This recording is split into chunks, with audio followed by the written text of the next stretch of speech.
Regular meeting of the planning commission, and we have the Pledge of Allegiance is first on our agenda. There, down there every time. They moved it, changed it up. Pledge allegiance to the flag, the United States of America, and to the republic for which it stands, one nation, under God, indivisible, with liberty and justice for all.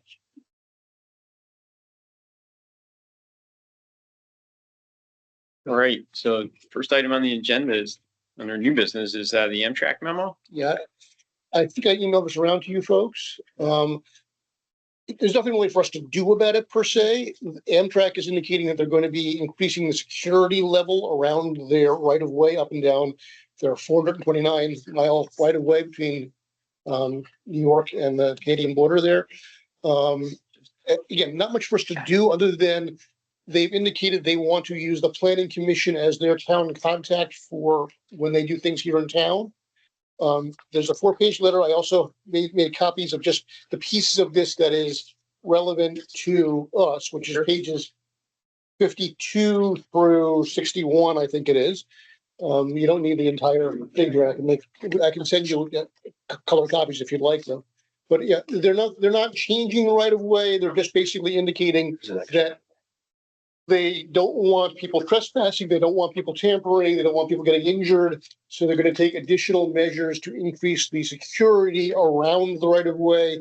And they need sort of a contact group here in town. And it was suggested by Rivercog that they use the planning commission. So that's really what this is. It's just sort of an introduction to the fact that this is what they're doing. And you guys will be the point of contact for future Amtrak communications of this sort. Anybody have any questions about it? What is the purpose of the right of way? Are they building the pier or dock at the end of that road? Well, okay. There's two different things. One of which is the right of way going all the way through the town, which isn't changing. Along the river, they're building the new bridge there. They're going to demolish the old bridge, but there's no plans by Amtrak, at least, to have any new dock or anything else there. They're literally going to build a new bridge, demolish the old bridge, and then go away. So if you go down Shore Road. Yep. And they now built this road that goes through the marsh. Yes. Water. And Wetlands Commission. Yes, goes into the water. What is at the end of that road? That's how they access it from.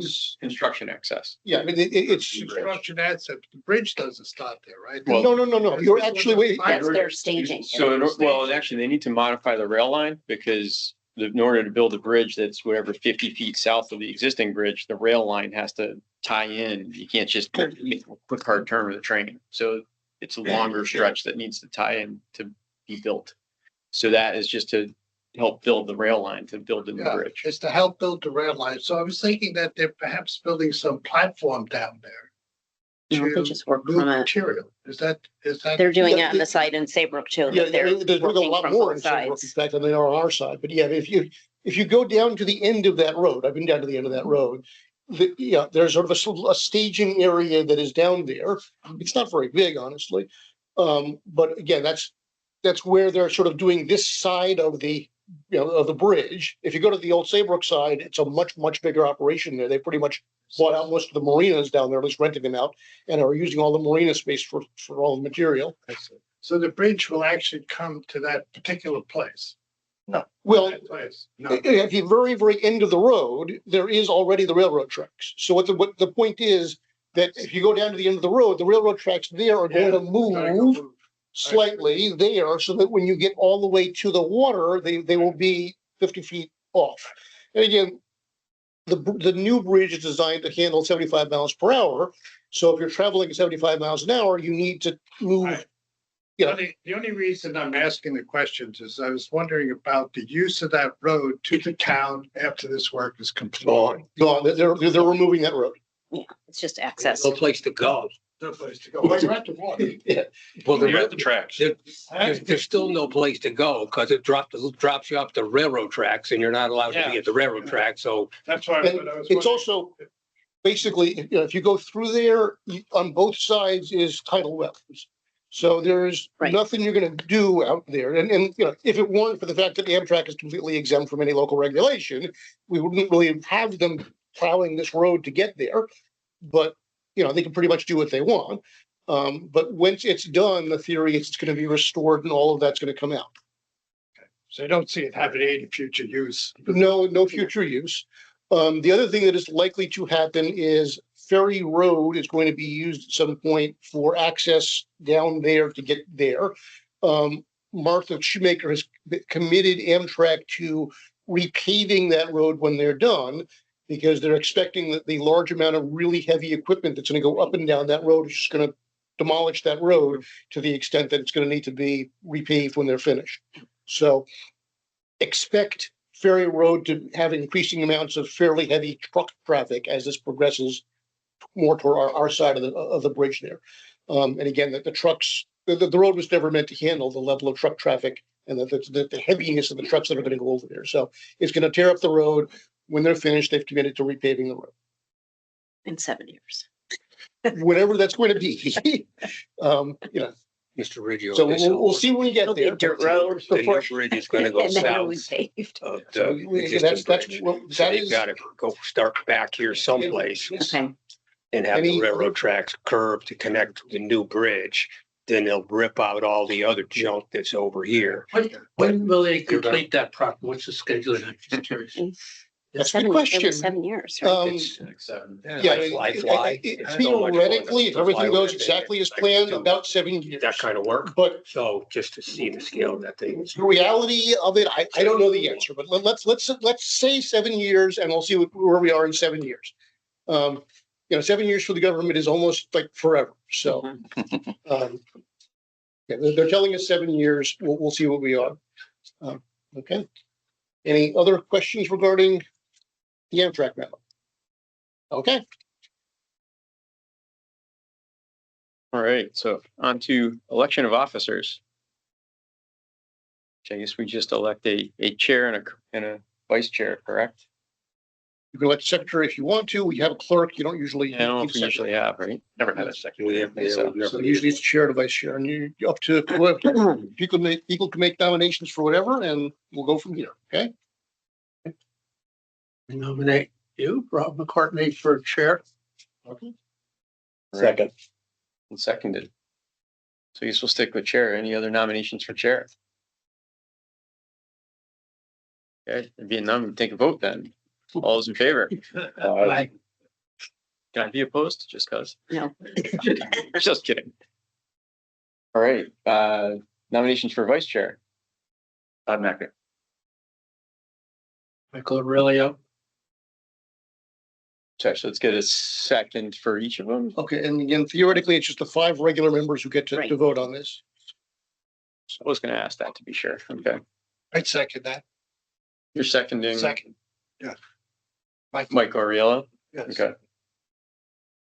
Well, I'll second Todd as our, or actually, is an alternate allowed to nominate No, somebody? that's why I jumped in and said you got to have an actual member nominate. So you need, again, you're limited to the 5 people who are actual full members who can nominate. So that's where you, again, if you want to have Todd, then somebody else needs to nominate Todd. You can nominate Todd, but that's where we are. Okay. Right. I'll nominate Todd. Okay. Can we get a For a second? second. Here for Okay. lack of a second, Then it's Michael Oriello, so we'll take a vote. We'll do- take a vote. Our regular members. All those in favor? Aye. Okay, congratulations, folks. All right. Congratulations. Oh. When's the inaugural ball? Um, November. Okay. All right, on to, it's under future business, so the lot line modification. The lot line modification plan?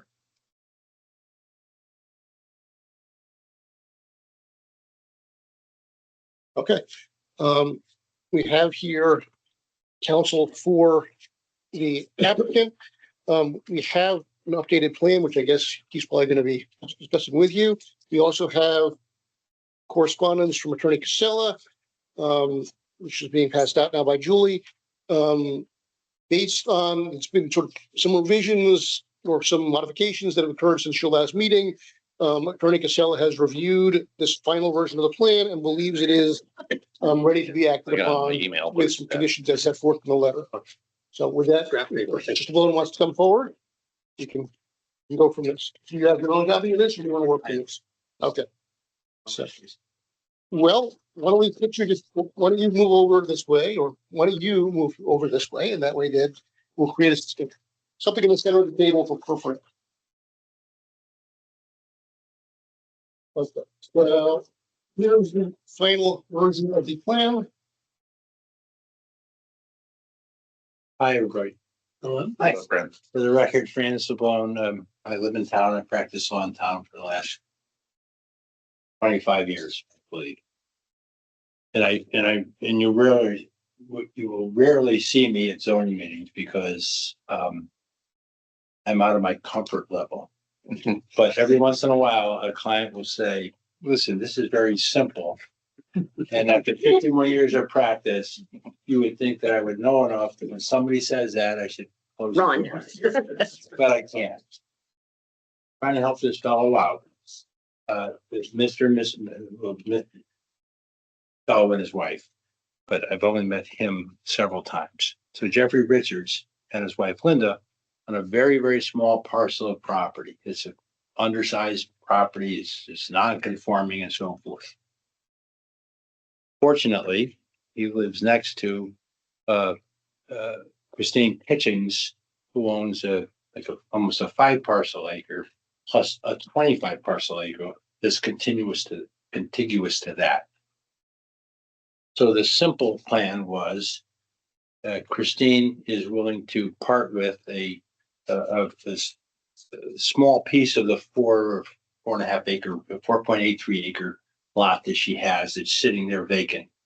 And she's willing to sell a portion of it to the Richards, Mr. and Mrs. Richards. So, on paper, that's good. But it's not that simple.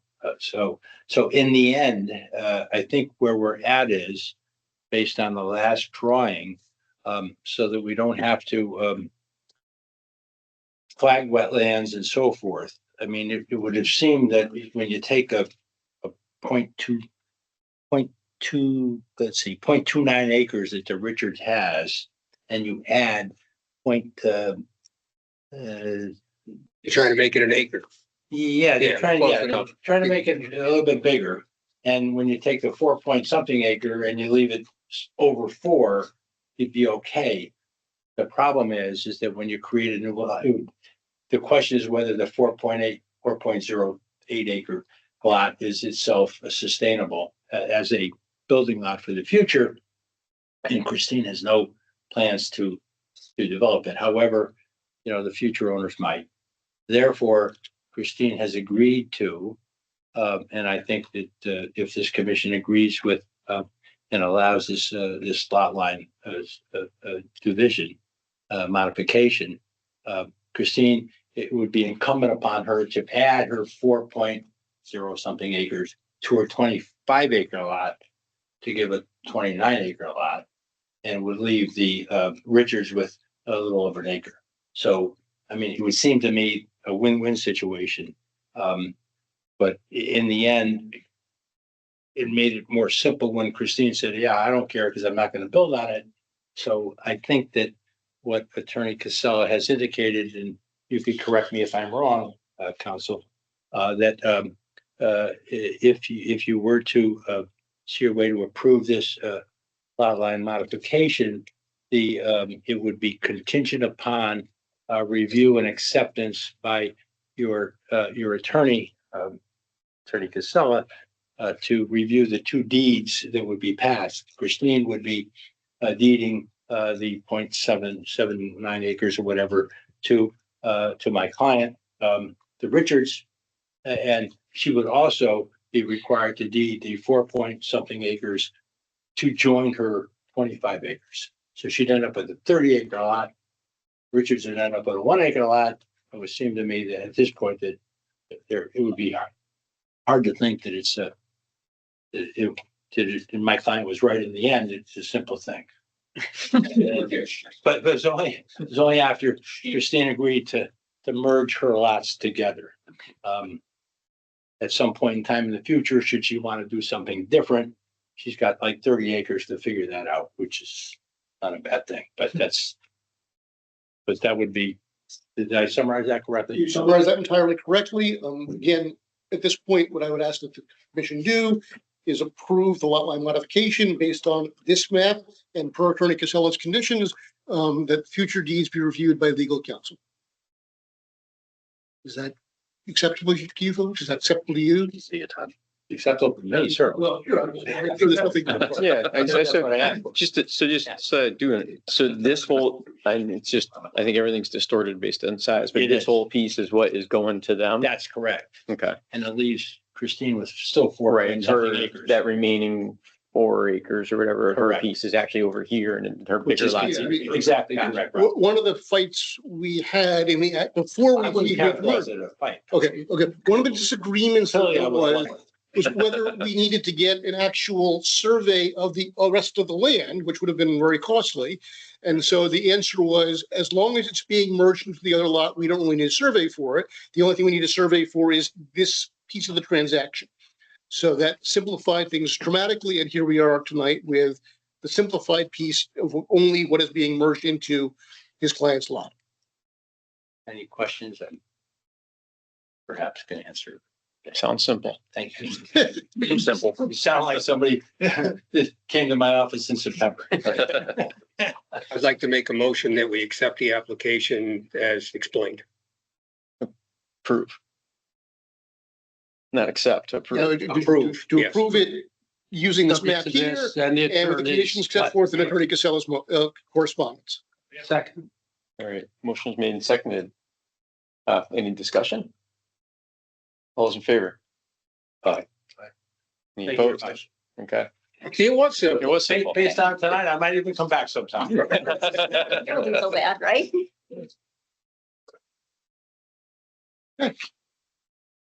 Take care, Fred.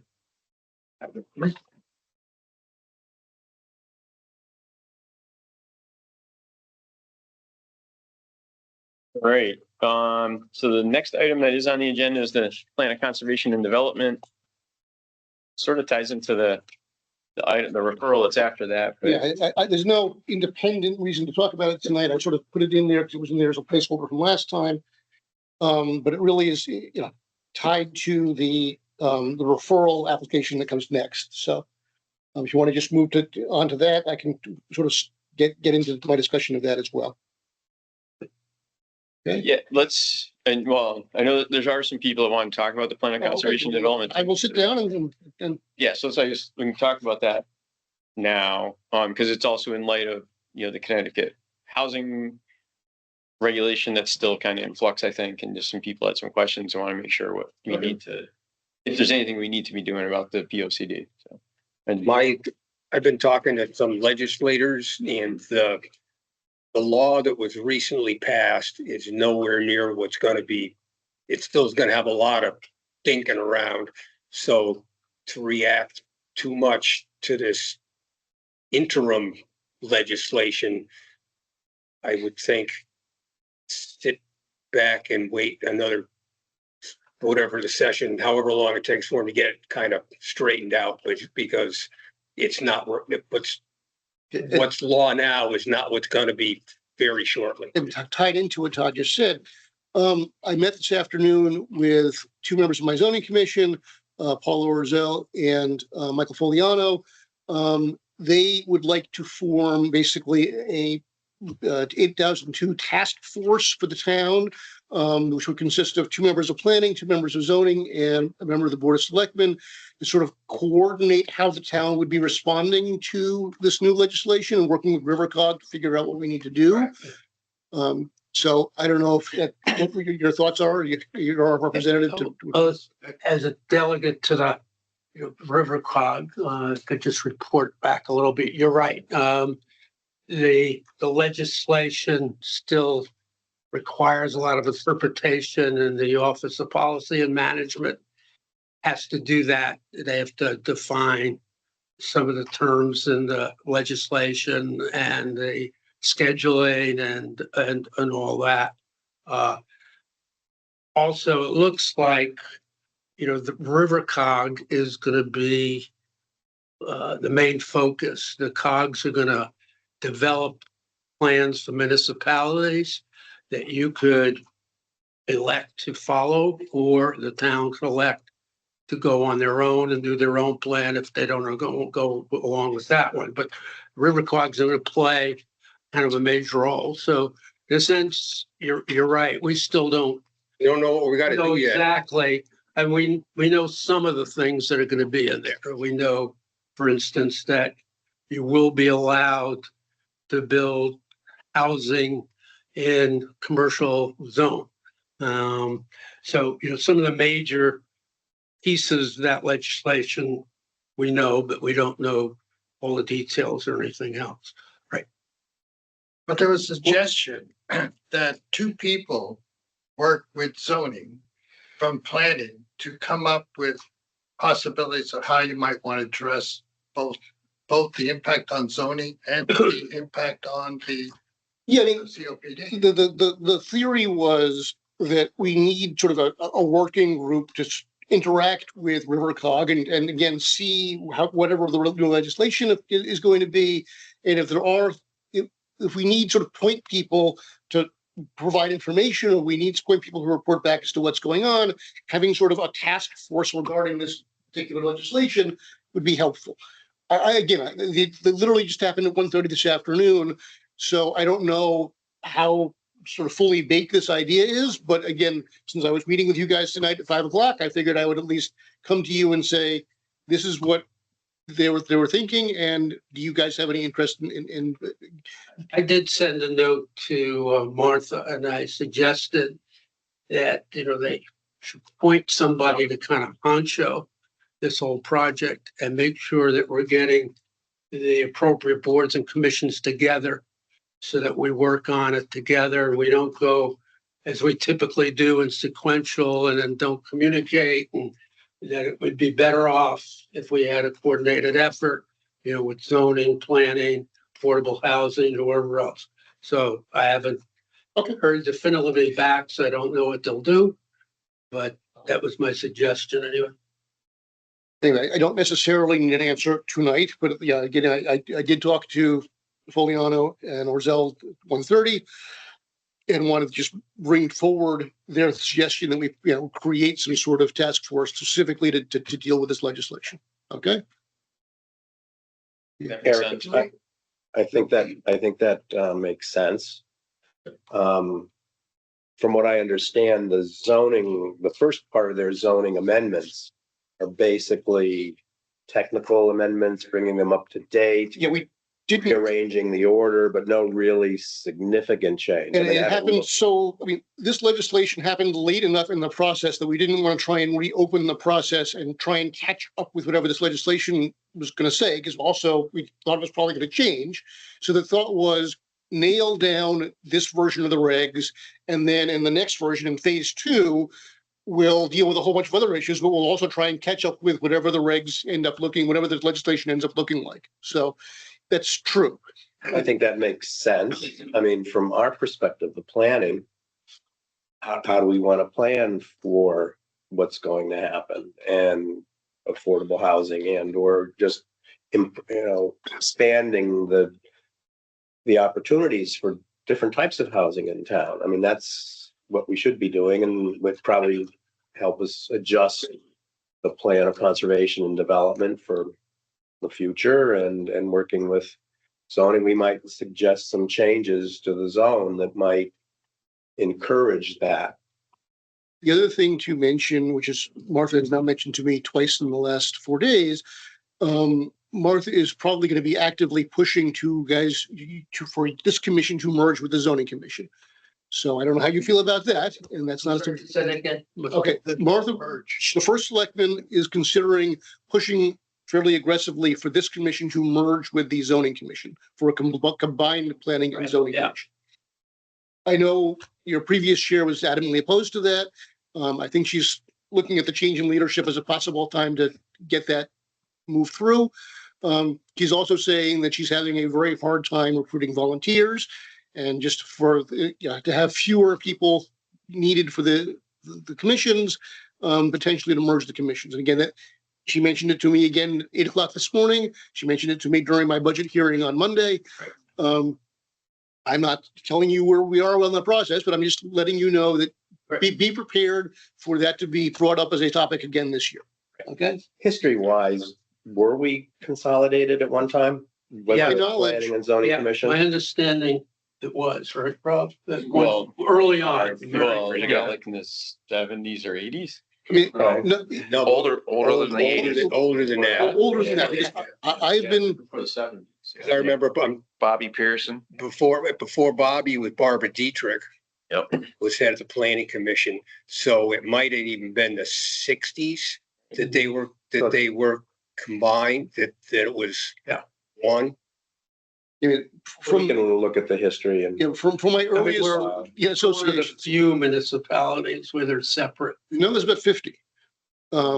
So it's not, I mean, like most municipalities have them combined, but again, there are, particularly amongst many smaller ones, smaller towns rather, there are about 50 that have separate commissions, including Old Saybrook, Westbrook, and a lot of the other shoreline areas do. I mean, you go to Farmington and it's planning, zoning, wetlands on one commission. Right, yeah. But they meet like weekly to get through their business. Which, I'm not sure what you guys want to do, but and again, I'm not telling you one way or the other what the plan is. I'm just letting you know. She has mentioned it to me twice in 4 days. You should probably be aware if she's mentioning it twice in 4 days, it's not going away. That would require what, an ordinance to change? Yes. Vote, right? Yeah, town meeting. every ordinance is a town meeting. Yeah. So yes, you don't have a charter, but yes, it would require a new ordinance. And as a new ordinance, it requires a town meeting. And then it would require presumably a new election because you guys have separate election or you guys are, appointed. But I mean, you would need a new election for whatever that combined board. Well, it depends on how the ordinance is written. Yes, though, I mean, I can't imagine you would have a combined planning and zoning commission appointed. Almost. I hope not. But if there's a revised ordinance that might grandfather the current members depending on how many members are on it. Yeah, Exactly. I would expect that you would probably go from 5 zoning commission members to 7. It's my guess, but I mean, the ordinance can say anything at that point in time. You can write it to say almost anything at that point in Right. time. So, And it could work out because some of us oldsters might want to get 5-year term is a long term. The terms could change. yeah, a lot of things could change, but I figured since this happened twice in 4 days, that it's worth bringing to you that I'm hearing a lot about this now. So, okay. So it's just plan of conservation and development and just we should probably continue to have that on our agenda as an item to discuss in the future as different things are coming up that are affected by it. So. I was that it wondering, affects. should we sort of have some points on to what needs to be changed in the current plan of development? What issues do we need to think about? And will be incorporated into the zoning. All right, so affordable housing, for instance, was mentioned. If we look at the constant, what we have now at the planning development guide, the things that we have in there about municipal housing growth, about the town's affordable housing, about sewer systems are all wrong. Okay, they all need to be rewritten. So, Could you expound on that for me? like, for instance, the sewer system, okay? The sewer system says that the plan is to avoid sewers, That is correct. That is, but I'm not sure that's the plan anymore. Sure it is. That's We your- have- Why, please expound. Why would you think that we're incorrect in the way we are headed now? Well, first of all, we're going to have a couple of the beach communities are moving forward, okay, with the sewer system. All right, so we already have the intention of Old Lyme Shores is to move ahead. The intention of Miami Beach is to move ahead, and Old Colony.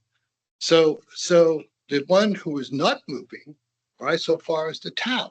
Okay. Now, can- is Soundview, or I should say the Soundview area. So we are going to, looks like we're going to end up having this pipe down Route 156. So if we look at the Soundview area and we look at its future development, its ability to develop, right? And we look at the issue of the DEP telling us, okay, or telling the town that they need to take action. And they've already investigated the fact that sewer systems, okay, or septic systems, we can't go to more advanced septic systems, both because of the soil conditions in that area and because of the water table and because it's in a flood zone. So sewers make a lot of sense for that Soundview area, especially if we have that commonality of the pipe.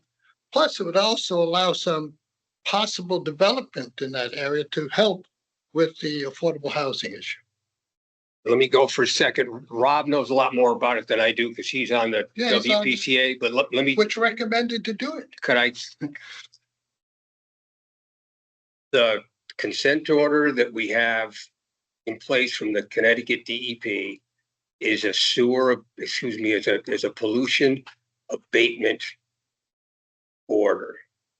It's in no way to be used for increased development in the area. Number two is that you keep bringing up the pipe. The pipe is going to be sized to serve the area that's affected by the consent order only. The next item there, East Lyme, you have to pump that waste from the beaches all the way up the hill by Rocky Neck to the pump station down by Bride Brook. East Lyme doesn't want it. They do not have the infrastructure to take any more sewage. East Lyme has just passed a moratorium that no more development takes place in East Lyme because they do not have the sewer capacity. Then after it leaves East Lyme, it has to get dumped all the way to Waterford. And I don't know about Waterford's capacities, but I do know that the sewage treatment plant in New London cannot take any more waste. New London sewage treatment plant is at capacity as right now. So to think that you're going to change Old Lyme into Waterford by putting in a bunch of sewers, nobody wants it. According to state law, we can't build another sewage treatment plant because you can't discharge into Long Island Sound. It's against the law. Can't do it. Todd, they reached agreements. Yeah, They were understanding their capacities, though they. correct. And plus, with the other beach communities are moving forward now. How could they possibly move forward if those issues exist? No, we're both saying the same thing, I believe. Yes, there is an agreement between the Old Lyme communities and East Lyme to accept the waste as planned. But to think that we're going to change the amount of development in the beach communities because of these sewers is not part of the plan. Is that basically correct? Generally true, yeah. Okay, I mean, I guess, so I guess the one question would be, to his point, it's more about, are we really practicing sewer avoidance if we do have this little area that has been considered for sewers? I agree, in general, 99% of the town is sewer avoidance, absolutely. It's this little tiny area that if there's sewers all around it, does it make sense to keep avoiding? And it's sort of in between, it's not just a clear cut, no sewers. Right. Because they are going to be there. Yes. My understanding too, Ty, because you're more familiar with Soundview.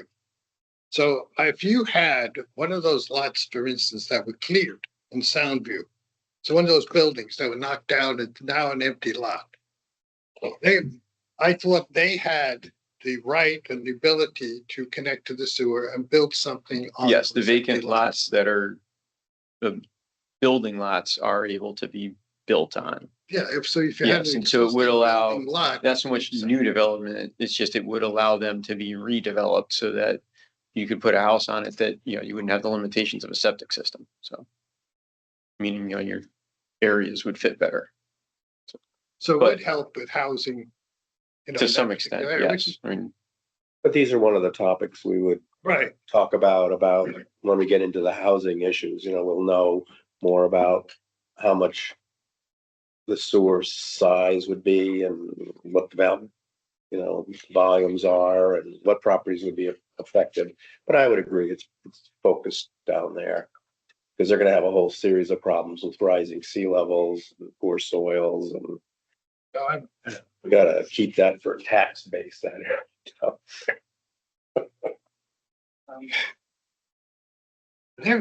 I also heard some discussion about, you can tell that is the town discussing what takes place on the north side of, let's say, where we know that the Big Y Plaza has been purchased.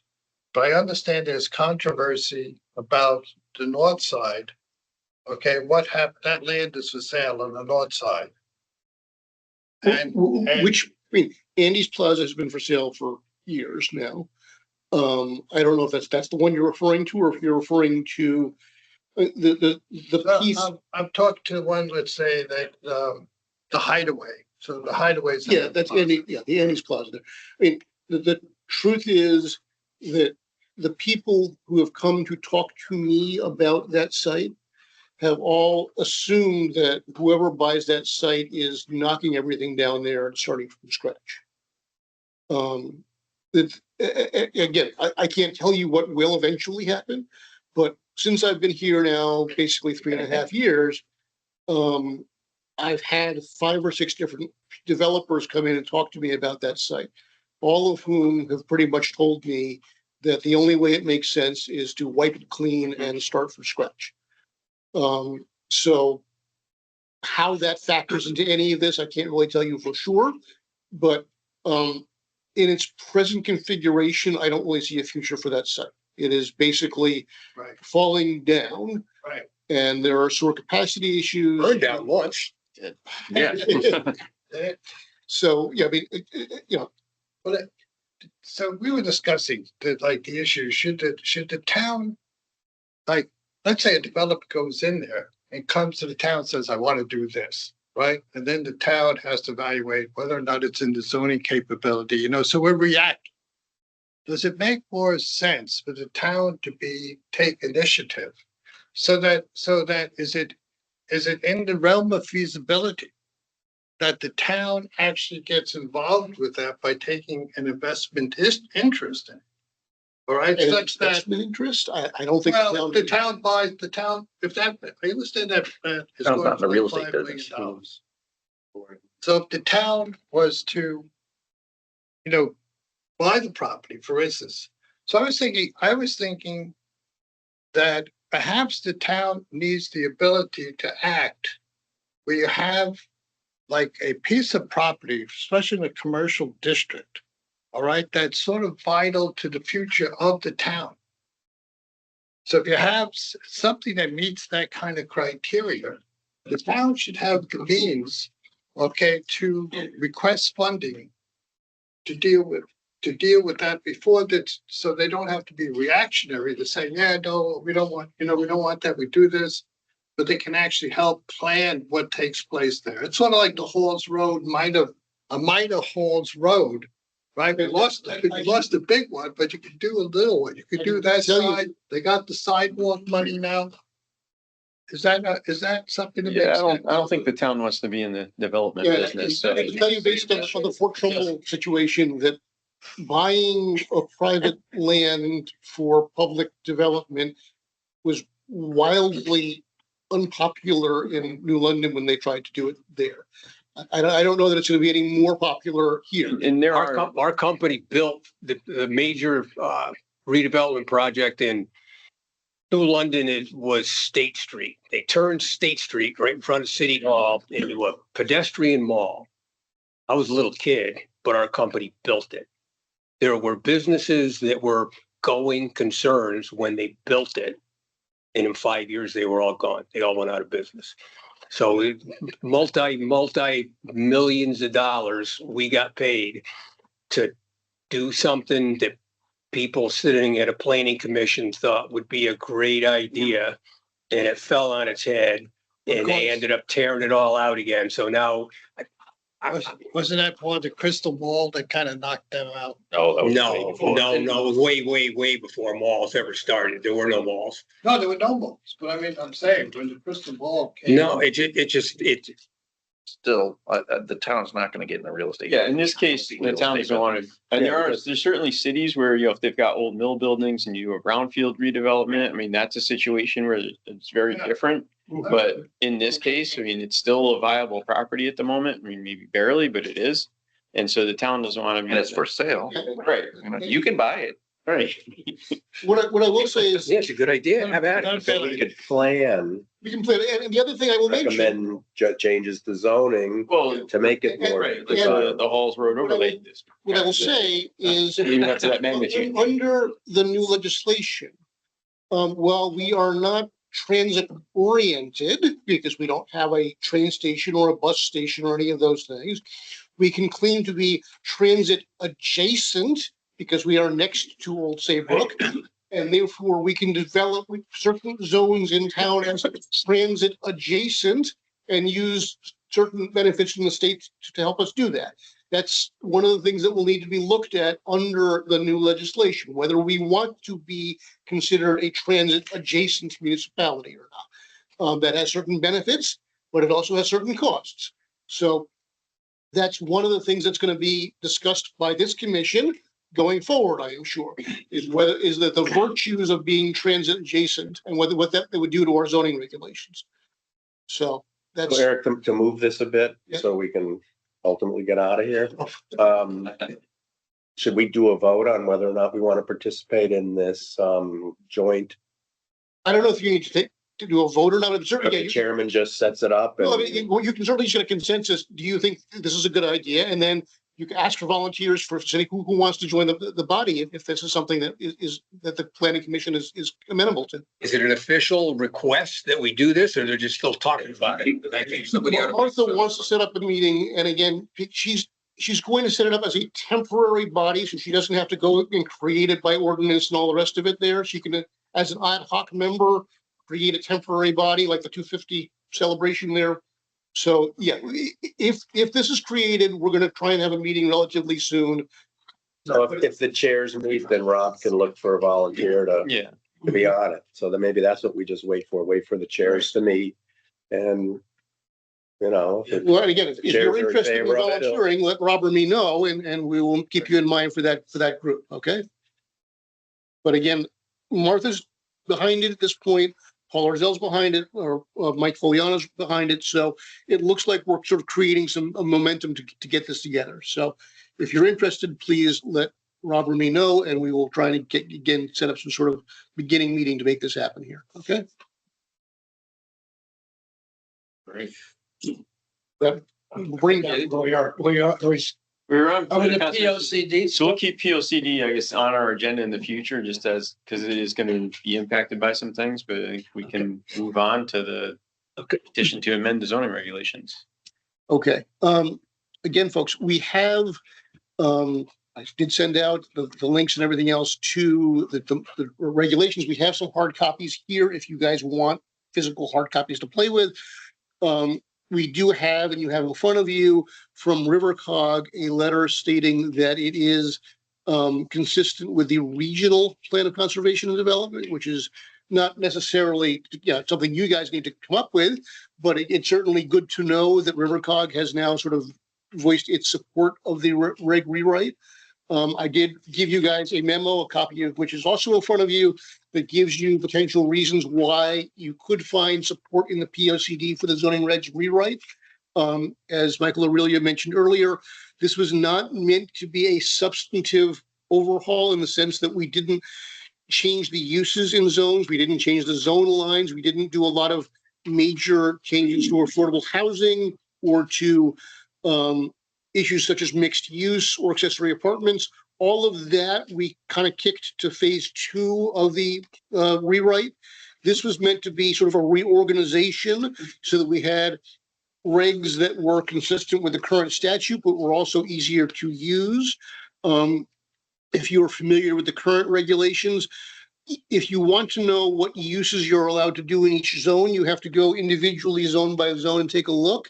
There is now a use table where you can just look across and down and see in every zone what's allowed in that zone. It makes it much easier to work with. There are also, we broke the definitions out into uses and sort of terms of use. There are additional definitions of things that were used in the regs but were never defined, in the hopes that it would give developers or property owners a better sense of how to, interpret the regulations. It would also give the zoning commission a better understanding of what the regulations were supposed to mean. Again, by statute, they are obligated to come to you folks for your evaluation of whether it's consistent with the POCD. You need to report back consistent or inconsistent. The difference is if it is inconsistent with the POCD, they need a supermajority of 4-1 to adopt it. If it's consistent with the POCD, they simply need a 3-2 majority to adopt it. And again, the memo sort of lays out reasons why I think it probably is consistent. But again, this is your commission and your opportunity to ask me questions or give comments regarding. When do we have to have this opinion? Well, When are they having hearings? I mean, the first hearing is next Monday night, the 12th. The second hearing, we've already agreed to keep it open, is February 9th. The difficulty is this: your meeting this month happens to be early. You're in front of them. Your meeting next month is not until after they meet next month. So if you don't vote on it tonight, you would either need to hold a special meeting or you would vote on it at your next meeting. The zoning commission would then need to leave their hearing open until March to adopt, because they would need to wait for your response in February. So I'm not telling you you have to vote tonight. Take your time, do what you need to do. But the difference is, again, a possible February adoption versus a possible March adoption. I would like to spend some time looking at it, even though I understand it's relatively routine. I just haven't had a chance because of the holidays and traveling. So, Yeah, I agree. I didn't get a chance to look at it in any detail. So I mean, I've seen your summary and No, stuff. that's absolutely, again, And- fair enough. we do have the option to have a special meeting if we needed to just have the one item on the agenda Right. to do this. That's So good. I wouldn't be opposed to that before Yeah. the zoning commission meeting, to have a Right. special meeting just on that item. Right, yeah, that's a good idea. could we Give us leave some time, maybe at the January? end of the month or Yeah. begin early next month, whatever works for folks. Okay, well, We need to make a motion on that, or you could just. if you're going to set a special meeting, I would like you to do that tonight by vote, just because that way, we can get, theoretically, to call a special meeting requires a vote of the commission here. So I would like you to set that date so that when we do the minutes go out with that date set already. So, are you looking at February? Calendar. Okay. Go ahead, what were you gonna I was gonna say February 5th, which would be the first Thursday in February, would put you again ahead of the zoning commission's 9th meeting. Again, that I'm just throwing out dates. Feel free to pick whatever you want, but again, you usually meet on Thursdays. Maybe And January 29th, week before that. January 29th. 29th. Yeah, and that, if that sounds good. What day is that? It's a That'd be Thursday. a Thursday. It's the last Thursday in January. 3 Okay, weeks from now. 29th. At 5? 5 o'clock? I will reserve a room. If it is not this room, you will know within the next couple of days what room you're going to be in, because we obviously need to get that out as well. We need a motion and. You need a motion to have a 5 Make a o'clock, motion, we have a special meeting. January 29th, Zoning 5 on o'clock in this building. 29th at 5 p.m. Second? Second. All those in favor? Aye. So our homework assignment Is read the regs. is read the regs and be ready to vote. Got it. And again, if Then you anyone. said you have copies You of have the, hard copies. You have a couple of hard copies, right? You brought, I handed. or we can pick them up. oh, the actual physical Like paper. copies of the regs themselves. These are the new draft regs. I did not. Okay.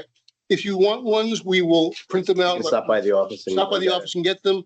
Otherwise, it's online with the It link. is online, and if You I. gave us one. I got one. No, No, No, we're talking about the reg. actual Oh, okay. 200 page Yeah, I- document. You can get them online, Yeah, I Get them online. I did If look at it. anyone needs a hard copy, let me know, and we will print out a hard copy for you and make it available. Okay? Is that online version like a red line strikeout? Mm. It isn't. However, I can get you one of those as well. Okay, those are also, we didn't want to put the red line version online because it would just try to cause confusion, Yeah, if but we that's- do have the, If you could send that out to us, if that's Okay. available, that'd be great. I know it's probably pretty messy, but well, no, actually, because everything is in a totally different place, all you're really seeing in the red line version are places where we added in additional terms or where we, where we made some modification to try and simplify or consolidate some of the language there. So it's not going to be as messy as you would think. In the appendix to the new regulations, there is a table that lists where everything started and where everything went. Okay, so if you need to figure out, okay, where did this come from? Everything is already laid out in the appendix for you to be able to do that.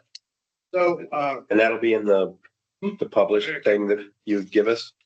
In the It's appendix? that's No, already no. online. In the regs. It's that the regs that are, the draft regs that are available for everyone already have the appendix attached to them. Got it. But again, the red line version I will email out in the morning will have some additional information in it. I think Okay, that would be helpful. Rob, I may not be here for the 29th, but I've already read through those regulations and I don't see any problem with it. So if you count my vote now, you have to. well, an alternate will fill your spot that day. Okay, it's good to know. I had a question. I understand it's pretty clear why, what's happening in phase one. okay, yep. Can you kind of elaborate a little bit? What's the goals of phase two? What are we trying to do? Well- What's the, Starting in March or whatever, we have a new, with the new version of the regs in place. The zoning commission is going to be sort of meeting with stakeholders in town to figure out what in the current regs people don't like or what the regs don't have that they might need. They're going to try and meet with each of the boards and commissions in town, or at least the ones that are sort of most relevant to the zoning regulations. They're also probably going to meet with a lot of the commercial operations in town just to see what the new owners of the strip mall have to say, or people along Boston Post Road. Also, during the summer, we are planning to have gatherings of people on the shoreline areas who may not be here this time of year, right? So the goal is to try and go through the community and figure out for the people who have a stake in Old Lyme, what about the regs is working? What about the regs is not working? Are there things that we think should be contained in the regs that aren't there? For instance, the Zoning Board of Appeals has already made clear that in the flood zone, going vertically in the flood zone right now, if you're in the setback, is considered to be requires a variance. Even if all you're doing is going vertically in the flood zone to comply with FEMA, you still need a variance. And ZBA has said, don't send those to us. If all you're doing is going vertically to meet the flood zone, that shouldn't need a variance. Incorporate into your regs that's just allowed by regulation. Okay? That's because stairs might intrude into the setback, Well, no. right, or something, The because it's raising. R10 has a maximum height of 24 feet. Okay. So, going higher in R10 to meet the flood zone requirements is going to get higher than 24 feet. It just has to. So every elevation in the flood zone, Small lots, You also have issues with almost all of the things are in the side yard setback or rear yard or front yard setback, or any of the setbacks. So again, the ZBA is saying, look, folks, we're granting these variances because we want people to be compliant, but we shouldn't need to be involved here if all you're trying to do is get FEMA compliant, right? I mean, so ZBA has made clear there's a flaw in the regs if we're seeing a dozen of these ZBA applications a year. Because something's wrong that we keep getting these applications and we keep granting these applications, but then the whole idea of unique hardship is getting lost here, right? So again, ZBA sort of already weighed in on that issue, saying we want to have you look at that issue. I know that accessory apartments have been a really big deal in town. You have about the most restrictive accessory apartment regulations in the entire state of Connecticut. So ADUs as something that is important to the town one way or the other probably will be something that's going to get discussed. Where it comes out, I don't know. But right now, it has to be a structure that was in place in 1997 and requires a special permit to get a accessory apartment there.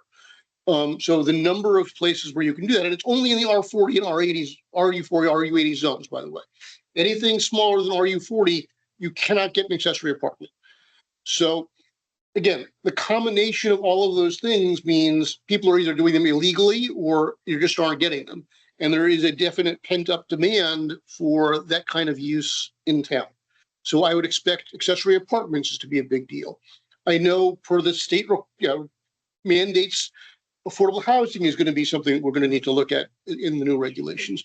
So It goes back to my thought. It just seems to me that, the zoning regs basically can implement the POCD and what the town overall plan is.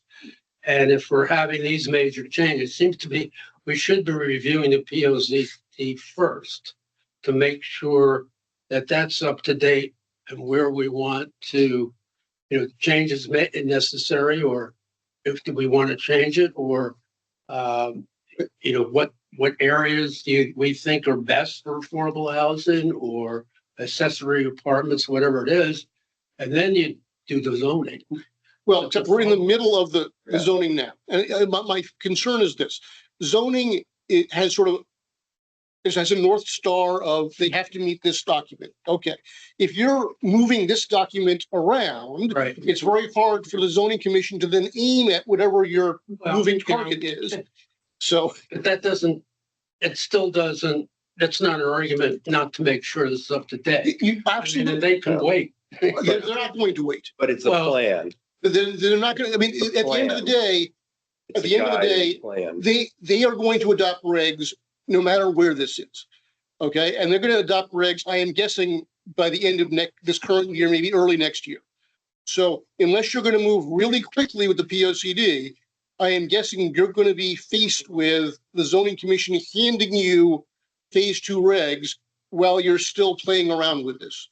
So I don't know how you want to handle that, but I'm telling you right now, zoning commission is moving quickly on this and can anticipate. This is true, but the major changes are not until phase 2. Yes, that's this year. Phase 2 is what I think, is being addressed by No, Howard. absolutely, but So, I mean, Well, if phase you 2 is what had he's the saying is going to be done. POCD modified before they tried to do phase 2. Yeah. It could implement what they do. I understand that. It'd be implementing, But- the The process of amending your POCD, I am guessing, will also take 8 months to a year to go start to finish. And that is the same 8 months to a year that the zoning commission is working on their regs. So you're going to be, again, you're going to be sort of chasing each other to the finish line here.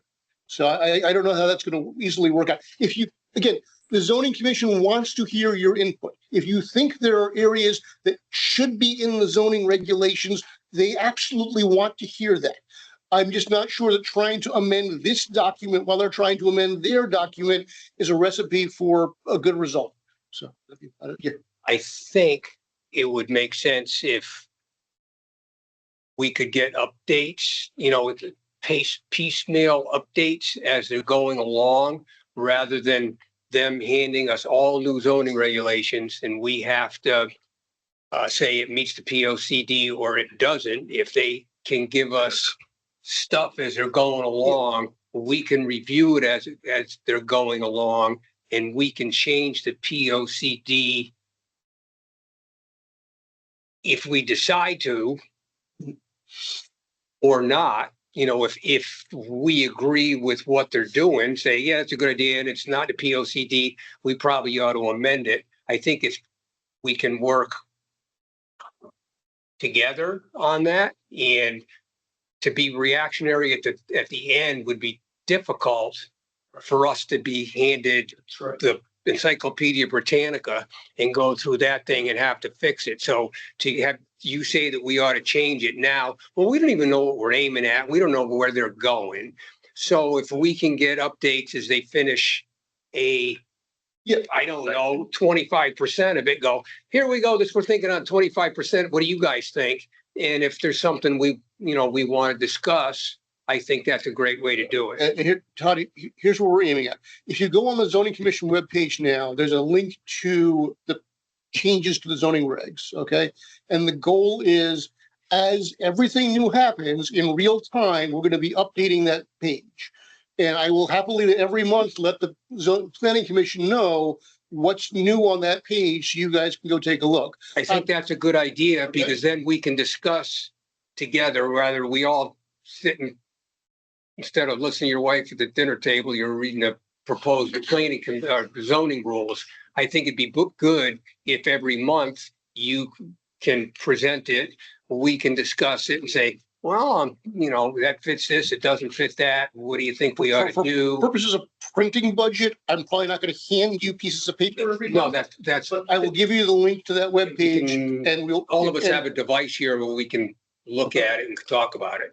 So yeah, but my goal is in real time, as the zoning commission makes any changes or as whatever our plans are, that page will be updated in real time to keep people in the loop as to where we are. So, You know, it's ironic though, when they come out with it seems, we come out and do zoning changes.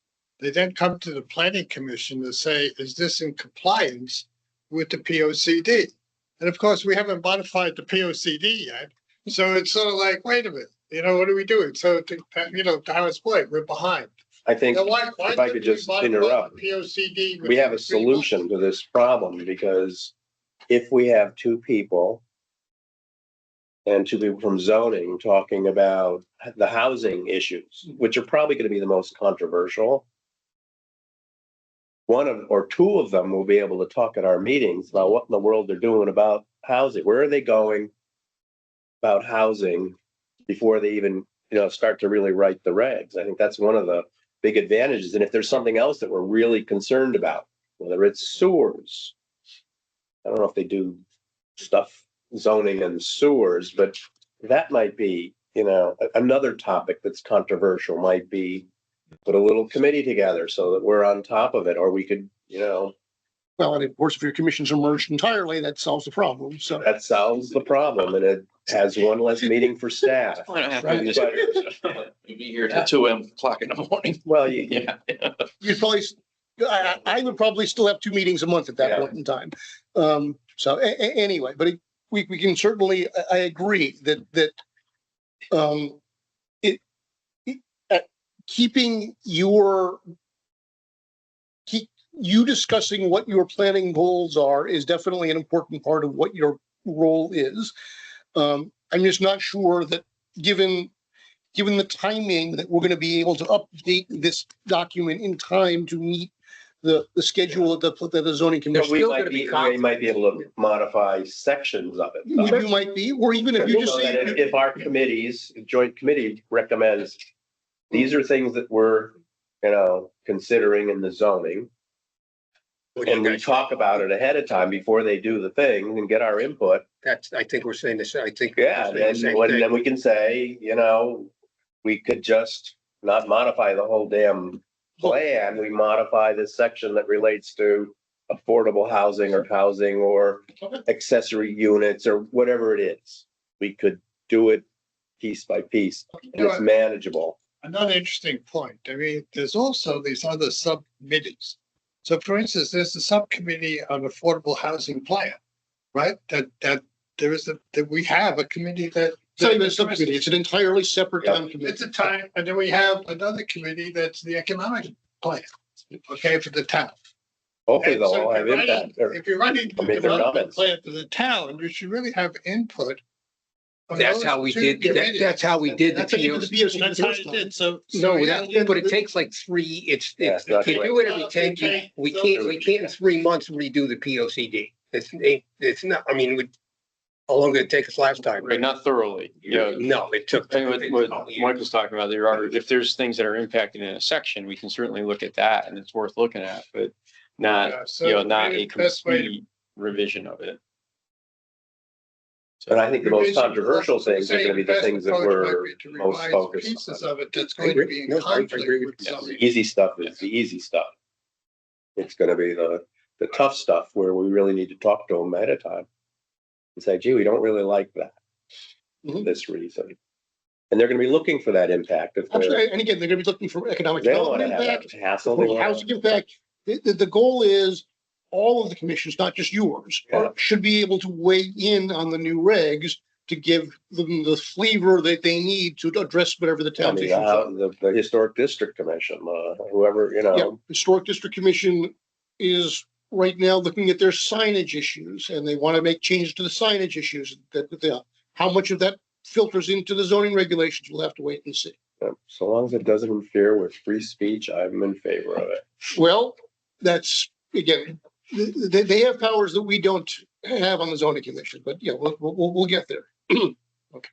But so I think we have a technique to be able to get to the critical issues that we need to get to. We just need to get the people talking to the zoning commissioners before they make up their minds, so we see it before and have input on it before they. Yeah, I mean, I again, mean, it would have been nice from the beginning to have everyone together, Well, it's zoning, planning, things economic, evolve, what can I say?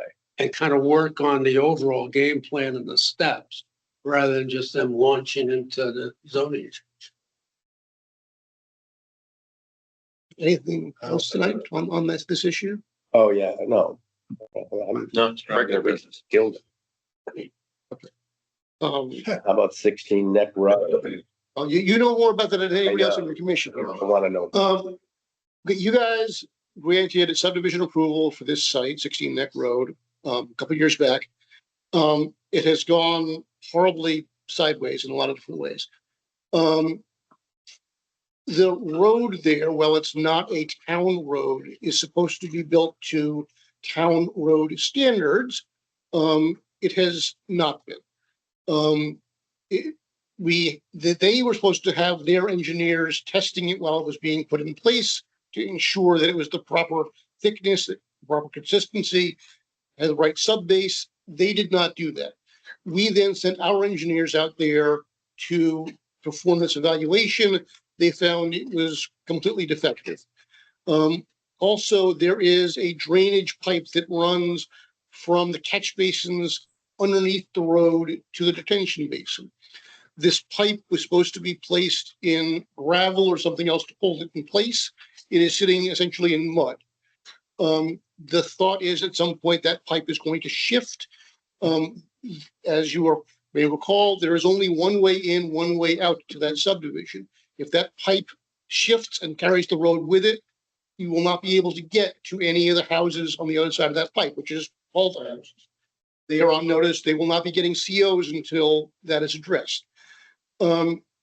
Additionally, you had a clearing plan and erosion control plan in that plan. The first thing they did was cut down all of the trees on the site. There's been a massive amount of erosion. This has gone to wetlands because the erosion has gone to the wetlands. They owe us a new engineered erosion control plan. They have not provided that erosion control plan. One of the houses that they did start construction on literally has the garage pointing in the wrong direction. So How bonds, the bond issues. Well, I mean, again, wetlands has been all over this with the wetlands impacts and those requirements for bonding now that they have not met on the wetland side. They theoretically had Richard Snarsky propose a remediation plan for the wetlands. He was supposed to ensure that the work was done to his satisfaction. They sent 4 guys in there with shovels and no supervision to just dig out some of the siltation in the wetlands. So far, we have not seen anything from Snarsky indicating this matches anything he wanted done there. Again, there's a lot of wetlands side issues. The Wetlands Commission has outstanding orders on the site already. Where it becomes important from your standpoint is Wetlands has authorized its council, which is your council, at Casella, to start working on litigation, to try and enforce some of what's going on there. You, as the people who granted the subdivision, may want to get involved in this to indicate that they are out of alignment with your subdivision regulations. Did we bond as a planning commission, the road? No, because it was a private road, right? So the reason you usually bond is if the town has to go in and finish the road, we want monies to be able to do that. Because the town was never going to go in and finish the road, we didn't bond for that. However, under the Wetlands Commission's recent action, they are required to now place $50,000 as a bond to repair the work that was done incorrectly so that the wetlands are not further damaged. They need a further $50,000 bond on the wetland side for erosion control purposes. That's $100,000 in bond. We have not seen any of that. But those were not planning requirements because again, on the planning side, this was all supposed to be private. Yes, So what would be the range of actions we could take? that's the difficulty. The guy who's If I- building it up, they If sell I it to were somebody else on to the build it. zoning side, Yeah, somebody else. zoning has Somebody will do something. cease and desist order, they have per diem penalties, whatever else. Violation to the subdivision plan, the penalty under the statute is $500. Not very helpful. However, your next remedy would be beyond that, revoking the subdivision. So that is something else for you to consider doing. And I would not tell you to litigate over $500, but the point is, if Ed Casella is going to court on the wetland side, it probably wouldn't hurt to have count 2 being, and you're also not in conformance with the subdivision. Just, go ahead. I don't explain this to me. Go ahead. You can build a private road that doesn't meet any standards and could fail. So people who buy lots can't get access to their lots. if No, the no, road but the- fails. No, the bonding stuff is also so that if you do go belly up and you sold lots, nothing's been sold to any people. So the only thing that's there is a building that they can't do anything with. The only way it can be sold to you as a house is if all the stuff is fixed. The guy will eventually sell the thing to somebody, or the bank will take it back and the bank will sell it to somebody, and somebody will Do all the things. do all the things In order to get So- a CO. in order to get a CO. Because right now, You can't get he, the out. he can't get Anything. And they're on notice that they cannot get a CO. Nobody has to live there. And no one would, I mean, Thank you. nobody's gonna buy a lot. They You'd be better do some surprised. research. Well, that's Or you what- buy a lot. Because there's the one. Oh, a vacant cheap house on lot. top of Yeah, it, but- two but you- houses not so under cheap. construction. 2 houses on, when they want to start construction on Two Sharon Road, Two Sharon Drive rather, they're not able to do so because of the outstanding wetlands violation order on that site. So, It's another new house that they want to Is start. that yeah, another that's it. street? No, okay. If you look up the road right now, there are 2 houses under construction, but they're up the hill. Yeah. Right. There's a 3rd house closest to the wetlands that has a separate violation order under the wetlands order because of the work that was done too close to the wetlands. Yeah. Okay, so they want to start construction of Two Sharon Drive, but the bank won't advance funds because there's an outstanding cease and desist order for 2 Sharon Drive.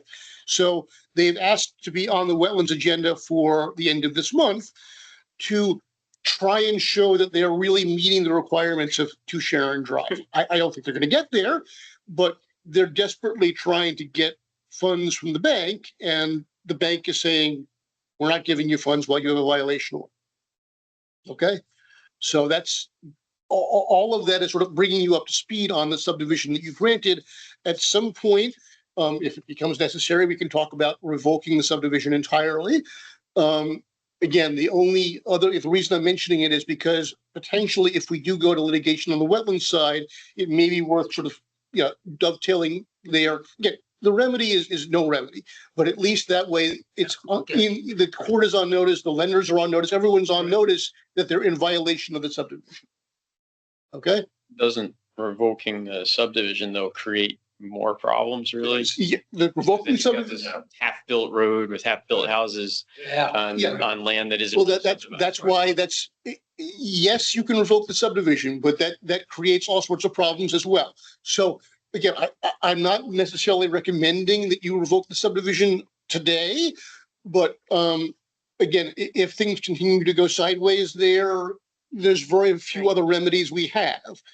So again, I'm just trying to give you an update as to where we are with all of this, and say you will be hearing more, I'm sure, regarding where we are. We don't have to do anything now, but the next step you're saying potentially for us is to join this, Yes, potentially. lawsuit with our $500 piece. Yeah. Yeah, again, you're not in it for the remedy. You're really just in it so Yeah, that but just to add add, notice that, add note, okay, Add some muscle. okay. But the possible remedies or how I see this thing probably going is that the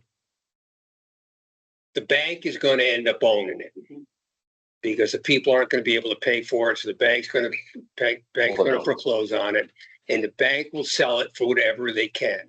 Somebody will buy it if the price is low enough, and the bank will take that money to recoup some of the money they lent. And if you could buy it for $1 and you have a chance to sell a couple of $500,000, we can't put $500,000 house on where far, $900,000 house, it might make financial sense if you could buy it cheap enough. So the ultimate remedy is the bank will get it back. The bank will sell it to somebody, and somebody, if they get it for the right price, will fix it. And just on the financing side, by the way, just so you keep you in the loop with all of that. End of last year, their last loan pretty much seized up there, and they were forced to refinance, which they managed to pull off. But the expiration date of their new financing is January 1st, 2027. So they literally are frantically trying to do something this year, which is why they keep calling me and saying, we have to build lot 2, we have to build lot 2. Their problem. It's their problem. I No, I'm just saying that it'll work out. It's just going to take a little while. Yeah. So We bent over I back. noticed there was a We gave them note that they time. did this quick deed, Just- right? Yeah, they've been quick claiming the lot. So it seemed to be, my impression was they were doing this because maybe someone else in the family Nobody could will work finance for it, or? No, they were doing it because they've stiffed a bunch of their subs and they're moving to a new LLC to try and, I mean, they didn't pay their original engineer. They didn't, I mean, there are a bunch of people they haven't paid. They owe some electrician about $50,000. My understanding on the road, by the way, is that the reason they haven't sued the contractor over the shoddy road work is that they never got a contract for that because they were going to do it on the cheap. So they can't enforce the contract that they never got, right? And that's Anton Paving, just so you know. Okay, anyway, so they tend to work with people who will work for cheap, and they get the results of that labor. Or what you don't pay for in this particular case. Yeah. So yeah, I mean, at some point, this is all going to seize up and collapse, but I don't know what some point is exactly. Okay, Could be a while. Is this the same builder that has property up on Lord's Meadow? Yes. That's, Same, Yeah, same builder? yeah, well, calling them builder is a, yeah, yeah. it's not true. And what, just to update you on Lord's Meadow, by the way. Phase 2 Lord's Meadow. Phase 2 Lord's Meadow, the road was never completed to the point where it was donated or given to the town. We are holding $100,000 bond from Dr. Awa on that road. The problem is that because it has not been maintained in 12 years, the amount of work, given inflation, is $500,000 to complete the road. The property owners were never told any of this. There was supposed to be an association set up that was never set up.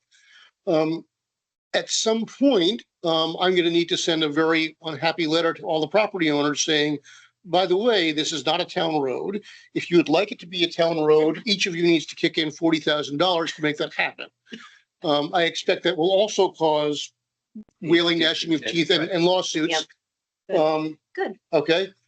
These are the same people who also bought 125 Shore Road from Ron Sweeney.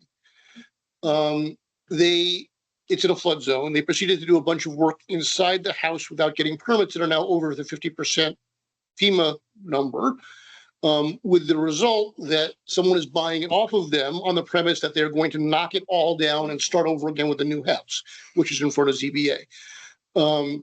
So yeah, every property they have touched in town has ended poorly. They So own Button Ball too? no, Button Ball's Reagan, that's different. About 250 Shore Road.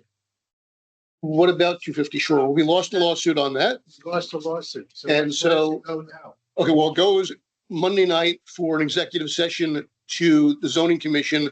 We are at this point haggling over conditions of approval, but they will be able to build what they asked for there. Storage units. Huh? Storage You're not units. gonna Storage contest, there's no. We are not going to the appellate court on that case. No, at this point, the theory is that we probably, the likelihood of success is not great. And at this point, the thought is if we can get better conditions of approval, that it's easy, it's just simpler to do that than fight it out at the appellate court. This is similar to what happened at the gas station. We fought the gas station 3 different times. On the third appeal, they finally won, and we argued over conditions of approval, and they built the gas station with the conditions of approval. So I expect that's what's going to happen here. Yep. Okay, There's a dump that it was before. so that's what's happening at 250 Shore Road.